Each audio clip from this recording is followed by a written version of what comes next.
Nebula Wrestling, and I think we are in for a heck of an adventure here, so get ready. My name is Emmo Nebula, and just a little bit about me, a little bit of information. So as you can see, I'm a 37-year-old from England, as you can probably tell by my voice, and up until fairly recently I was a nobody for all intents and purposes. One thing I was, from a very young age, about the age of 5, was a wrestling fan, sometimes against my better judgment. In my early years I was drawn to the kind of larger than life characters like Hulk Hogan, Ultimate Warrior, Macho Man Randy Savage. I'm sure you can name a few more. But I think in the years sort of 1993 maybe to 97, I completely checked out of wrestling. I think this coincided with the rise of kind of the cartoon gimmicks like TL Hopper, the Goon, Mantor, and numerous others that I have blotted out of my memory. And I just completely lost interest. But in the late 90s, roughly sort of 97, 98, a movement was happening which really captured the zeitgeist of the time, or at least my kind of experiences and the way I thought as a teenager, a burgeoning young man. It was the Attitude Era. It coincided also with the Monday Night Wars, which was such a frenetic, unpredictable time. You didn't know what was going to happen from week to week. Wrestlers would jump between the different brands, WWE and WCW. And for me, WWE Attitude was so exciting. The pace was so quick. There was lots of changes. You had to really, keep watching.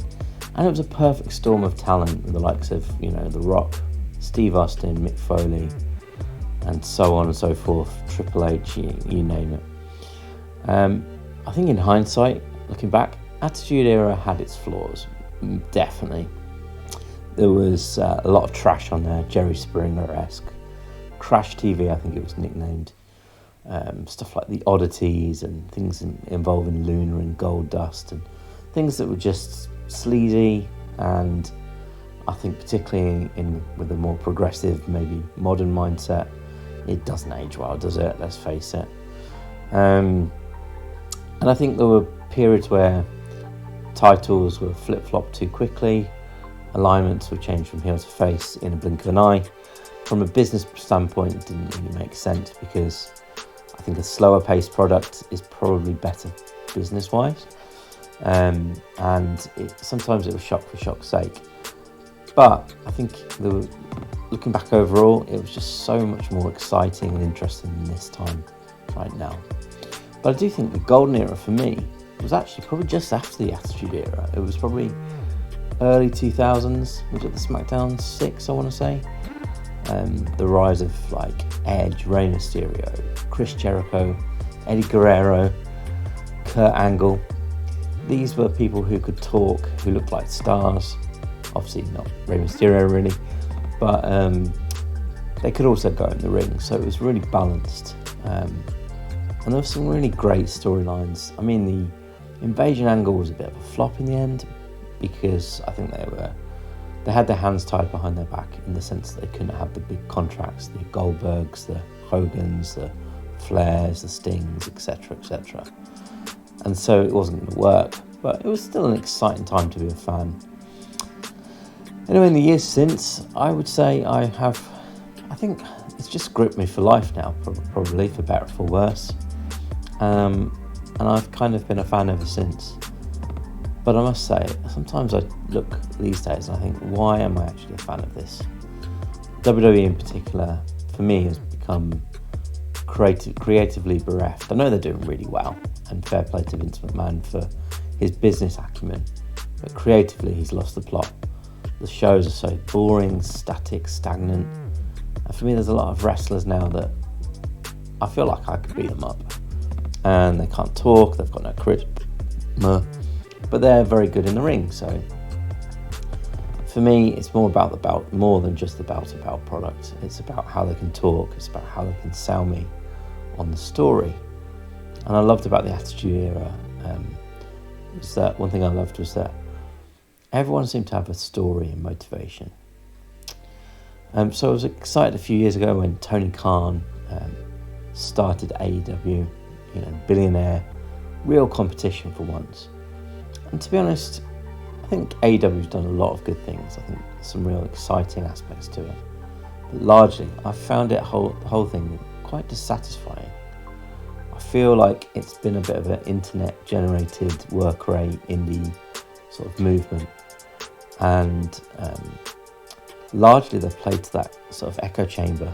And while I know that the entertainment business is different, there's more competition for consumption, I do think they've sort of given up on kind of attracting casuals in some ways. And so it's very much appealing to it's preaching to the choir, it's appealing to the hardcore fans that are already invested, which in some ways is good in the short term, but I think sometimes AEW can feel very, very indie to me. Long matches that don't really mean much to me.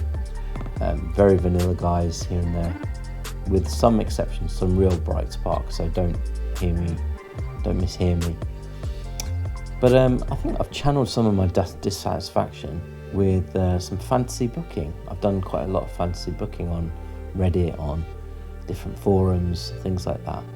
And that's been a way for me to almost get my vision of how wrestling should be out there. And this is a tale of two converging dreams. Because little did I know, across the other side of the world, someone called Michael Novogratz is feeling exactly the same way. Some of you will know Michael Novogratz. He is a billionaire cryptocurrency investor, and his estimated net worth is 7.25 billion. But did you know that he actually had almost a different life growing up? He was an amateur wrestler competing in the NCAA wrestling championships in his early 20s. But a couple of injuries happened and he didn't quite make it to the top. And although he would say that he has unfinished business to this day, he was easily able to refocus and make a massive success out of himself outside of the wrestling business. But recently, he had a nostalgic-fueled sort of desire to do a deep dive on the Attitude Era. He was Googling, he was watching YouTube videos of the Attitude Era. And somehow, in some bizarre twist of fate, Michael Novogratz happened to stumble over one of my creative writing fantasy booking pieces. And he instantly felt a kinship with me and my vision for wrestling. He saw that I wanted to bring the attitude back to wrestling. And he knew that he could help me in the only way the only thing that I was missing, and that was finance and means. So I had a message from him about 11 months ago on Reddit. And at first I thought it was a hoax. I just thought, this is someone messing about with me. He said, let's talk, I want to put some money to this vision that you have.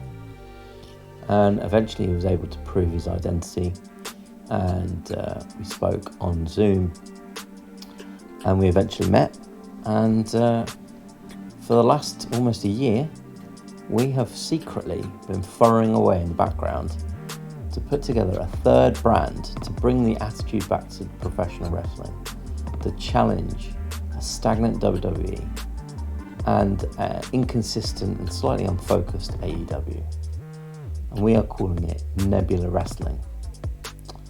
Now, let's talk a little bit about what Nebula is. Our product type, the things that we have established already. Okay, so first off, we are considered to be insignificant. We're ranked 72nd in the world. AEW obviously started with a groundswell of indie kind of darlings, Young Bucks, Omega, Cody Rhodes, fresh onto the scene. They had the All In pay-per-view, it had momentum behind it, and they did a lot of kind of viral stuff, the Elite being the Elite. We have none of that. All we have is an open checkbook. We are based in the Midlands in the UK. Michael Novogratz flies out here most of the way through the week, and he's pretty much relocated here. And he's given up a lot of his business interests to commit to this, to join me, Emmo Nebula. So, let's look a little bit about some of the things that we have established. Michael's invested in some swanky title bouts. Supreme title is our World Championship. It's our top title. Previously, the Intercontinental Championship in the WWE would almost be a leapfrog, a gateway into the heavyweight picture. And that it really is the intention we're going for with the Promise title. It's a secondary belt as an unofficial expectation that the champion would eventually go on to be the Supreme Champion. Our tertiary title is our TV title, Meteor. It's called Meteor title for reasons that I'm going to disclose very soon. It should be more around the young talent, and it will be defended each week on TV. And then we have the Fatale title, as in Femme Fatale, which probably predictably is a female title. It's our women's division. Like the Attitude Era, we have a fairly small women's division. We're going to start it small and see where it goes. And if we attract better talent than the men's division, maybe it'll even become our primary division. Who knows? We have classic kind of tag titles. They're called dual titles. There's a bit of a play on words there. Dual as in 2, and dual as in a different spelling, but it's dual as in 5.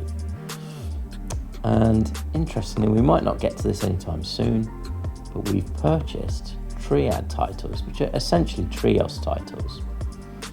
And these, importantly, are intergender. So you could have 3 men, 3 women, 2 men and 1 woman, 2 women and 1 man. It could be any configuration of men and women.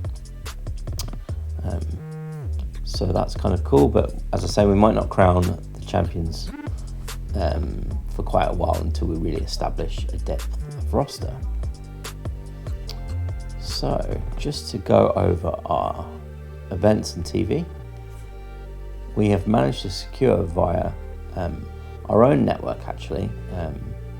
Mike Novogratz has actually established Nebula TV, and it's going to be available across the world very, very broadly. We have established our own show, NW Meteor. The first one actually starts this Thursday, so we're leaving things late to actually build a roster because we've got no one now. And then we're going to have a pay-per-view each month on the 4th Sunday of the month. The first one, end of January, is Crowning Glory, where hopefully we'll establish most of it, at least, or if not all of our champions. Then it follows the Carnival, Axis of Malice in March, Lions Crossed, Stellar Collision, Midsummer's Nightmare, Theatre of War, Unstable Elements, our WrestleMania equivalent, which is Supernova, Dark Matter, Gunpowder Plot, and Bad Tidings. So, I'm just going to go through our product. So, this is what it's going to be. Unsurprisingly, Attitude Entertainment. Face and heel divide loosely enforced. There'll be stables, there'll be managers. Spinal impact moves are allowed. Small women's division, initially at least. Maybe we're chauvinist, but hey, we're starting that way. There's obviously more depth in the male talent across the world at the moment, but I think there's some really good women available, so we're going to have to see how things progress. And generally, this product will be, weekly shows will be 40% matches, 6% angles, very angle heavy, very character heavy. Expectations of at least one match aimed at storytelling, hardcore, wild brawl, car crash mayhem, and eye candy. So yeah, stories, gimmicks, talkers, charisma, star power is key. Okay. Speaking of what Mike Novogratz has actually invested in already, I've noticed at first he seemed very sort of hands-off and was willing to entrust me with all the decisions, kind of operationally and creatively, which was a dream that felt too good to be true.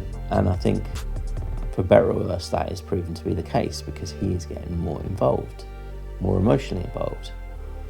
And he actually wants to be on our show. His strategic advisors have said that he can't be on as Michael Novogratz, because legally it's a bad idea, PR-wise. So we are going to change his performance name to Mikey Novo. Mikey Novo. Novo for short.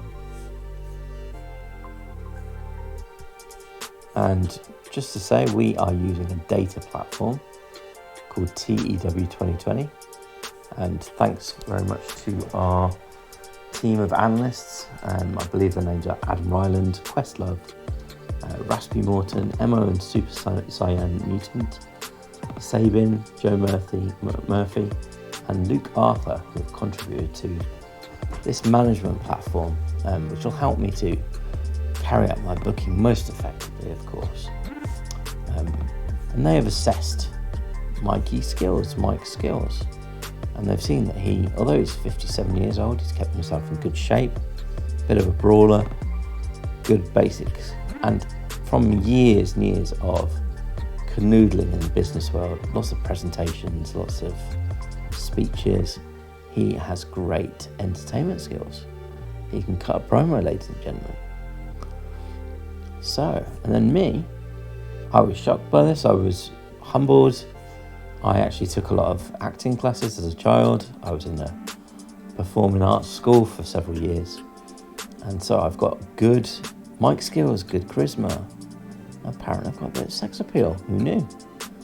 And I've had some in-ring training as a child, a bit younger, and that has proven to be quite fruitful. According to the scouts, the analysts have rated me fairly highly. Now, I'm not, myself and Mikey, I'm not intending to be wrestlers, but we're there if needs be. We want to be personalities on the show. We both feel that we've got stuff to contribute, so we are on the show. Okay, but Mikey has really stepped up. He has invested in training academies, training dojos all across the world in every territory, many of which he has bought out existing successful ones and revamped them and reinvested in them under the banner of Protostar, NW, Nebula Wrestling Protostar. He has hired the creme de la creme of scouts and of staff, of coaches, of facilities, of equipment, technology, cutting edge stuff.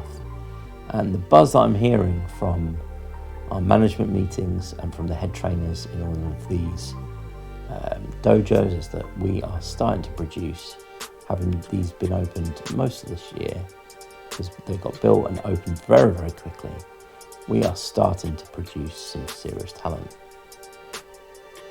So, I think we are in a position to just tell you the rules a little bit.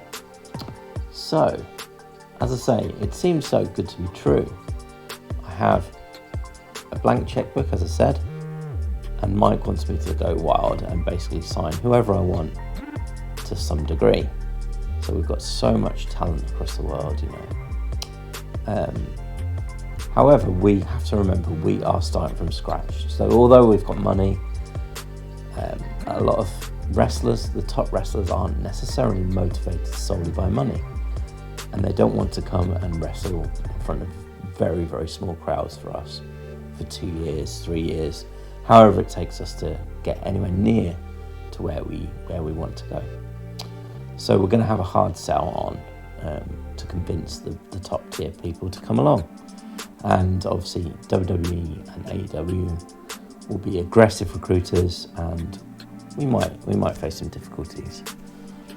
But there's almost a bigger problem as far as I'm concerned, Mike has made an executive decision. Due to the investment in training dojos and his passion for wrestling development based on his amateur background, Mike wants our roster to be predominantly comprised of homegrown NW Protostar talent. So he's set me some rules. He has said I can only hire 12 existing in-ring talents, and I can also hire 6 people with non-wrestling roles. Now the phrasing of that is important, as we'll get to in the next video. So I think I've got a little bit of a way to cheat the system a bit there. But I've got these strict rules. I've got to only hire 12 wrestlers and supplement the rest of the roster with developmental talents, which hopefully will start to filter through very, very soon. But we will see. So, with that being said, I've got a big challenge on my hands. And I came into this position completely raw, no pun intended, and all I had was kind of creativity. So this was me before, according to the scouts. 10 out of 10 creativity, some negotiation skills and motivating skills. Real gift to the gab, but poor leadership skills and very little diplomacy, which sounds about right. So Mike has hooked me up with his business mentor, someone by the name of Sophie, for the last few months, and she has been mentoring me and helping me to boost up my attributes across the board so that I am of the right caliber to take this company forward, obviously with Mike's help and Mike's money. So this is me now, and I will need every bit of those attributes to succeed.